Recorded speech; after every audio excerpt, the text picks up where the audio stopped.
Sorry, मैं समझी नहीं। बेटा, हमारी जिंदगी सपनों और उम्मीदों के बीच ही तो झूलती रहती है। अरे हाँ, वो तुम फेसबुक की बात कर रही थी ना, मेरे लिए किसी को ढूंढ दोगी? ओके, बताइए क्या नाम है? साहिल कोहली।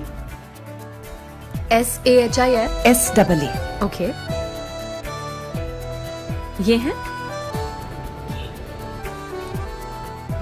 ओ सॉरी आंटी, वो ये साहिल जी और मैं फेसबुक पे फ्रेंड्स नहीं है ना, तो मैं इनका प्रोफाइल पूरी तरह नहीं खोल सकती। कोई बात नहीं बेटा, ठीक है।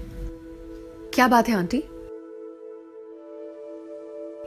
आप जानती हैं इनको? बेटा है मेरा, दूर चला गया मुझसे, बहुत दूर।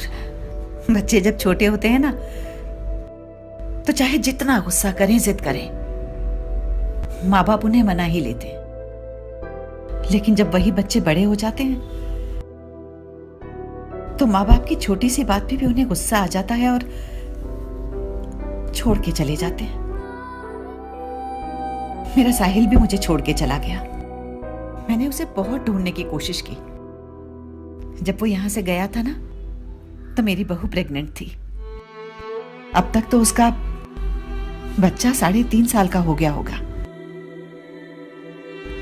पोता है या पोती मुझे तो ये भी नहीं मालूम। रोज यहां आकर बैठ जाती हूं और एक कल्पना में जीती हूं कि मेरा पोता या पोती कैसा दिखता होगा। जब तुमसे फेसबुक का नाम सुना ना, तो सोचा कि शायद मेरी कल्पना को आकृति मिल जाएगी और बाकी की जिंदगी बस उसी सूरत को देखते हुए बिता दूंगी। कमाल है आंटी, आपने अपनी जिंदगी का इतना बड़ा गम इस प्यारी सी मुस्कुराहट के साथ सुना दिया। रोते हुए तो सभी आते हैं दुनिया में, लेकिन जिंदगी को मुस्कुराते हुए जीना सीखना चाहिए। चलती हूं। थैंक यू बेटा।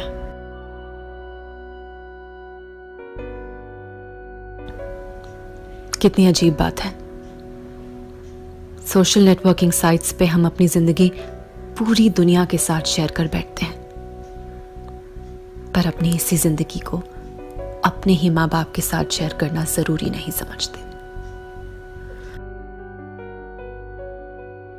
Love your parents, always take care of them. जिस तरह से आपको उनकी जरूरत थी बचपन में, अब उनको आपकी जरूरत है।